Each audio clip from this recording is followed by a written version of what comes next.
तो multiple sclerosis का की क्या है, जड़ क्या है? मल्टीपल स्क्लेरोसिस का मतलब होता है मल्टीपल ऑर्गन डैमेज। उसकी जड़ क्या है? अगर वो पकड़ लेंगे तो multiple sclerosis can easily be recovered given a particular time. दवाई से ठीक होगा? नहीं, दवाई से हुआ है। आप दवाई अगर ढूंढ रहे हैं अपनी लाइफ में कि कोई एलोपैथिक दवाई मिल जाए जो मेरी प्रॉब्लम को ठीक कर दे, तो 100 साल में तो किसी का ठीक नहीं हुआ। किसी का arthritis, rheumatoid, neuro issue, myasthenia gravis, carpal tunnel syndrome और व्हाट नॉट, अंग्रेजी के सारे अक्षर बोल लो तो उससे बोलने से तो ठीक नहीं होता कोई। 100 साल में अब एक इंसान बता दो जिसका ठीक होगा। Give me one example. And it will, when damage starts happening in the body, when the functional deviation happens in the body, it will lead to multiple sclerosis। ये तो एपिसोड्स बढ़ रहे हैं ना मल्टीपल स्क्लेरोसिस, स्क्लेरोसिस के। दुनिया में बढ़ रहा है, हर एक बीमारी बढ़ रही है ना दुनिया में। कोई तो कम नहीं हो रही, कोई भी तो कम नहीं हो रही। 100 साल में एक भी डायबिटीज ठीक नहीं किया, मगर डायबिटीज बढ़ रही है, कम हो रही है? बढ़ रही है। So it is happening because of the current modality of treatment. जिस तरीके से शरीर को दवाई देके ठीक करने की कोशिश की जा रही है, उस तरीके से ह्यूमैनिटी की शरीर बर्बाद हो रहा है।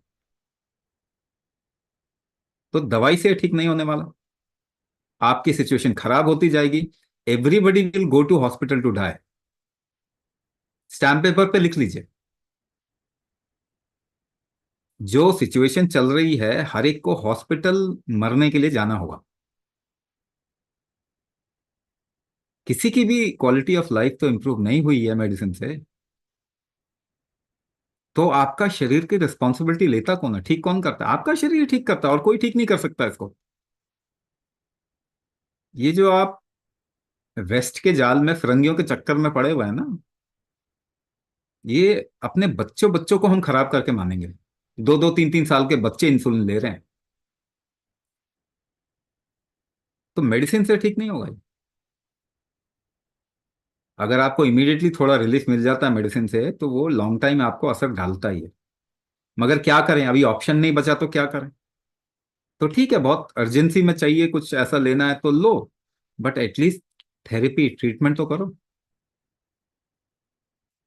तो एक टाइम आने के बाद में आप मेडिसिन छोड़ पाएंगे ना, और जब वो छोड़ पाएंगे तो शरीर और तेजी से रिकवर करेगा। मल्टीपल स्क्लेरोसिस की जड़ क्या है, अगर इसको आप पकड़ लोगे तो ठीक कर दोगे। मल्टीपल स्क्लेरोसिस वाला बंदा एक्सपेरिमेंट करके देखे, एक्सपेरिमेंट करके देखे, उसके शरीर से जोर लगाने की क्षमता कम होती जाती है, यानी सांस रोकने की क्षमता कम होती जाती है। एक्सपेरिमेंट करके देखो ना कि आपको प्रॉब्लम किस तरीके की आ रही है। यानी कि पहला treatment, first line of treatment क्या होना चाहिए? Medicine last line of treatment होना चाहिए। फर्स्ट लाइन ऑफ ट्रीटमेंट क्या होना चाहिए? ब्रेथ होल्ड फैक्टर बढ़ा दो उसका, बच जाएगा वो इंसान। उसके बाद अगर हम, सेकेंड लाइन ऑफ ट्रीटमेंट हमेशा नेचुरल सपोर्ट होना चाहिए, food and natural medicine. Last line of treatment chemical medicine होना चाहिए। वो भी ट्रीटमेंट तो है नहीं, देखो केमिकल मेडिसिन किसी भी तरीके का ट्रीटमेंट नहीं। There is no proof in the last 100 years, 100 साल में हमारे पास ऐसा कोई एविडेंस नहीं है कि किसी भी तरीके का क्रॉनिक डिजीज को केमिकल मेडिसिन हैंडल भी कर पाया। कोई प्रूफ नहीं है इसका।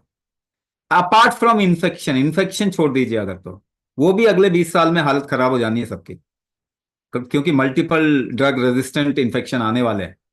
आ ही गए हैं ऑलमोस्ट। अगले 10-20 साल के अंदर तो बहुत बुरी हालत होगी। तो जब कोई किसी चीज, इसका प्रूफ ही नहीं है कि केमिकल मेडिसिन से ह्यूमैनिटी को फायदा हुआ है, but we are keeping it just to fill somebody's pocket. किसी के पॉकेट में आपको पैसे डालने हैं, और कुछ काम नहीं।